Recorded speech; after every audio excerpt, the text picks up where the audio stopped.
I want to tell you about how I learned guitar on YouTube. And I started playing guitar in 2015, so it's been almost 10 years now, and I've learned so much online for free, and I want to share how you can do that.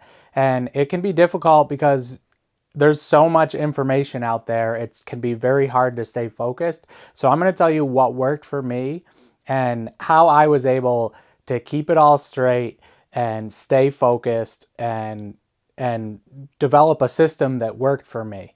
So let's jump into this. So the first thing I did when I decided I wanted to learn guitar, I knew I was dedicated and I knew that I needed to be organized for this. I was never organized when I was in college or in school or anything like that with notes or anything, but with guitar I really wanted to be organized so I could keep track of all the things I needed to learn, the songs I needed to learn, the techniques and things like that. And the first thing I did, I understood that a few chords is all you need to play a bunch of songs. So I read that somewhere and it really stuck with me that, hey, maybe this isn't as hard as it has to be. So everything I looked up was beginner songs to learn, beginner lessons, beginner guitar lessons, beginner acoustic lessons. This acoustic blues lesson is, I'm pretty sure, a lesson that Marty Schwartz, in a video that he had back when he was still part of, his thing was still guitar jams instead of Marty Music. And, you know, I wrote it out so I had something to practice. I learned Bad Moon Rising by CCR. I learned a Jack Johnson song. And I wrote all of this out. And all of these pieces of paper at one point were in the 3-ring binder. And since then, I don't want to get rid of any of this stuff. So I keep it just in this bag here because it's all ripped and fallen out. But, you know, I think one of the first songs I tried to learn was Last Kiss by Pearl Jam, which is just a 4-chord song. So I started writing all this stuff out. All of the strumming patterns to me at that point were just down, down, up, down, up. You know, downs and ups were all I knew. And then once I got better, I started learning the 1, 2, and 4 and instead of the down, down, up, down, up. So I started actually learning the rhythm patterns. But the number one thing for me was just to write everything out. I didn't own a printer back in 2015. I have since invested in a printer, and you'll see that below. More of this, but I mean, everything I learned at first, I wrote out. And this is a lot of work, but when you're watching those YouTube videos, you hit pause, you just write out what it is, because you're not necessarily going to remember how to play this stuff. And if you want to remember songs that you have forgotten about, and there's plenty of songs I've forgotten about, but I can go back to the chord sheets that I've written. I can go back to the stuff I've printed out and use it that way. And I mean, there is a big pile of paper here with all these songs. David Bowie, we got a Doors song on here. Flip that page. Fast Car by Tracy Chapman. That's one of the few songs on this list that I actually still play. Cat Stevens, CCR. So a lot of the older stuff is, you know, older songs. That's kind of more what I'm into, the classic rock type stuff. And then, you know, once I finally got a printer and I wanted to learn more about how to play guitar, I started looking up things like on Google. So I used Google for this. I didn't just use YouTube. I used bar chord shapes. So maybe I learned how to play a bar chord on YouTube, right, when I'm learning a new song or something.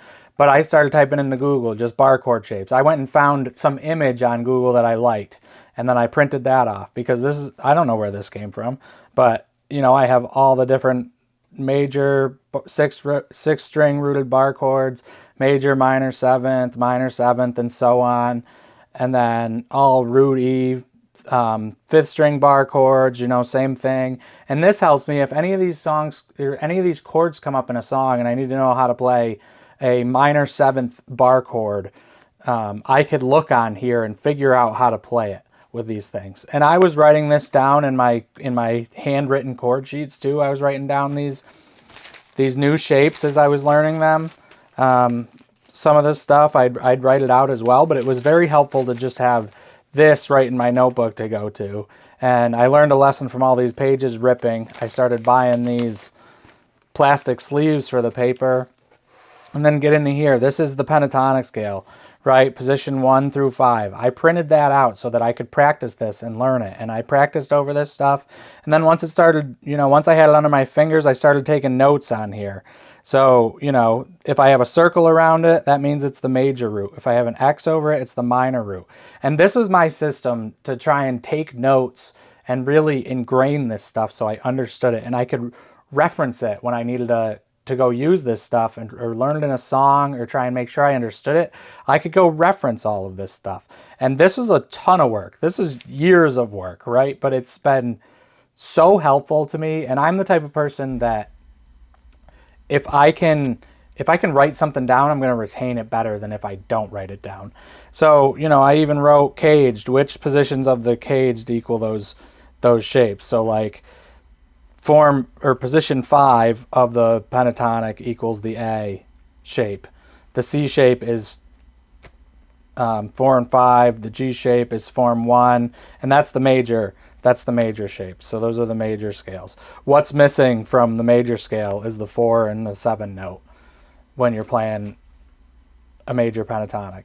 And then I started printing off like suspended chords. Sometimes you want suspended chords. And, you know, I have all this stuff printed off. I got 7th chords, minor 7th chords, major 7th chords. So you can reference this whenever you want these chords. This is a cool little thing I was just looking at. And it's the major scales in all keys I found. But I also took notes on this. So it wasn't just that I had these notes. I had, well, what's a major chord progression? Well, I talk about this a lot on the channel. And a major chord, when you have a major scale, your major chords out of that, your 1, 4, and 5 are major, and your 2, 3, and 6 are minor, and your 7 is diminished. When you have a minor chord progression, your 1, 4, and 5 are minor, so it's the opposite, but then your 3, 6, and 7 are major, and your 2 is diminished. So I started taking notes with this stuff, and then, you know, your relative minor chord is always your 6th note of your major scale. Your relative major in a minor key is always the 3rd note. These are just some notes and things that help me understand some theory with this stuff, right? So I started ingraining more of that. I got a minor blues scale here. This is chord theory, so I could start understanding how is a chord constructed, right? And this is all free stuff online that you can go grab. And you have, you know, major chords of 1, 3, 5, minors 1 flat 3, and then you start getting into these more difficult chords and stuff. Once you have 7th chords, you have 4 notes instead of 3, right? And I could reference all of this while I'm learning this stuff and things like that. Scale note numbers and all this stuff. And this is probably still out there. GuitarChordsWorld.com, chord theory. This was a helpful little link for me that I printed off. The major scale, I printed this off. So this is a diagram I found online, Discover Guitar Online. So I was able to print this off, learn the major scale and all the positions. Minor scale I printed off. You know, I wrote down some chords that I learned. So I have some chord charts there. And then there's even more notes, right? So more songs I learned. Greatest Hits by Sublime. Violent Flames, Blister in the Sun. I only learned the intro to that, even though I wrote it all down. Black Keys, right? All this stuff, intro. Basically this means, in my system, it was, these are my tabs, right? So you're on the E string and you're open. So E open and then E3 with a bend, E open, open, open, you know, A3 slide to A7, stuff like that. And those are basically the frets up there. And this stuff all helped me learn guitar and start to understand theory along with songs. And my primary way of learning was learn as many songs as I can. And as you learn songs, you learn the theory, or you don't learn the theory, you learn the technique, you get it under your fingers, and then you can learn theory and kind of apply that theory to the songs, right? So like Sweet Home Alabama, Sitting on the Dock of the Bay, Moon Dance by Van Morrison, CCR. I learned a lot of CCR at first because that was easy, but songs were my teacher, and then everything else I went and looked up. And then this is where we get into, you know, I was writing down songs forever, and that was really helpful for me to retain this stuff. But once you get into this, I have some solos in here, and these are songs I don't really know anymore. I would say I think I put most of these in this notebook because they didn't really stick with me, but still, this is the same process I use. Once I got a printer, this is a local band I like. I I wrote down their lyrics. I typed them all up and wrote them down and wrote down how to play these songs, right? And then moving on, I went on Ultimate Guitar all the time, and wherever I could find chord sheets, right? Life's Been Good to Me by Joe Walsh is a cool song, and then you get the chords and the lyrics, and I love to sing and play, so I would learn how to play this song with potentially a YouTube video or just listening along to it, and I'd have the chords in front of me, and I'd try and play along and sing along and get it under my fingers and everything and remember it. And then sometimes I'd actually write out tabs because this song has a pretty cool intro, and I tried to write out the tabs here, which are kind of a mess right now to look at, but that helped me remember this stuff because I was writing it and internalizing it. And basically I started printing off chord sheets all the time, and I have, I think, 4 different 3-ring binders full of songs that I've learned over time. And Wonderwall, everybody's got to learn Wonderwall at some point in their life, right? Put a capo on an acoustic guitar and learn Wonderwall. And most of these songs didn't stick, so they're not still in the rotation for me, but they help me grow as a musician and they help me get better. So the point I want to get at is that you can learn guitar on YouTube and you can learn guitar online with all the resources you have, because basically all of the information you'll ever need is out there. The problem is it's just very hard to stay focused because there's so much information, and it's very easy to just go online, watch a video, maybe practice it with your guitar in your hands for a little bit, and then you just let that video fade out of your mind and you move on to a next video that pops up, and you just keep watching videos but you're not taking notes. Sometimes you probably don't even have your guitar in your hands, or maybe even most of the time you don't have your guitar in the hands, so you're getting very little out of the video you just watched. Whereas if you decide to sit down and take notes, or print off chord sheets while you watch that video, now you have something to go refer back to. And that's what always helped me.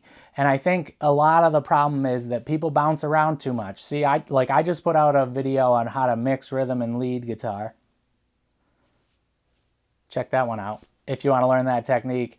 And I'd say most of the people are just going to click off that video and everything, and that's fine. But if you really want to learn that video, then if you're just starting out, maybe you need to write down the chords that you're trying to switch between. Maybe you need to, write out the actual pentatonic box that I'm teaching in that. Maybe you need to write out the tips of holding on to the groove so it doesn't fall apart, or tightening up your strumming hand, right? Maybe you need to write that stuff down so you can refer back to it and actually learn it. And it doesn't have to be that video. It's any video you find on YouTube where somebody's trying to teach you something. If that's something you actually want to learn in the moment, then, if it's a 10-minute video, take 20 minutes to watch it where you're pausing it and you're taking notes and you got the guitar in your hand, you're working through this stuff. So then tomorrow you'll have a note down, in your notebook, and you'll be like, oh, I should work on that again, instead of letting it just fade into the abyss, which is what happens. I'm not perfect. I do this all the time. I like to just watch how people teach guitar, watch what they're teaching. I don't have a guitar in my hand all the time, but I'm, trying to soak some of it in, but I'm not soaking it all in. And you can get so much out of the internet if you are just focused, you take the time to actually take notes and be organized. I think the best thing I ever did when learning guitar was deciding from the jump that I am going to be organized with this. I'm going to write stuff down. I'm going to print stuff out. Like I said, I never really did that in school very much, but I was actually passionate about this and determined to learn. And one more thing I just want to say is, if you really feel stuck, then don't be afraid to go buy lessons. Don't let your ego get in the way and tell you you don't need lessons, you're too good for lessons. I mean, look, the best guitar players in the world, they all took lessons. A lot of these guys, like John Mayer, went to Berkeley. Joe Bonamassa's always talking about his guitar teacher he had when he was younger. Don't be afraid to buy lessons. If you feel like you need in-person lessons, then go do it. Nobody's going to care if you're up on stage playing in front of somebody how you learned how to play. They're not going to be like, oh, this guy sounds great, but he'd be a lot cooler if he learned by himself online instead of learning from somebody else. No one cares. So just one piece of advice. I know it's in people's heads because it was in my head at one point that I don't want to do lessons. I want to be self-taught, right? And really, if you're learning through YouTube and you're finding all these resources yourself, I mean, you're doing the work on yourself, but you're still being taught by somebody else. So it's not exactly self-taught, right? But this is just my spiel. Like, I want people to be able to learn guitar and have fun playing. It has changed my life. It is my favorite hobby in the entire world. I absolutely love playing music. I never would have considered myself musical in the least prior to this, before learning. And now I really feel like I can call myself a musician, finally. So I hope that you can get to that point and you can learn guitar for free. And I'd love to hear what your problems are with learning online, and if you agree with this video or not. Thanks for watching. I'll talk to you soon.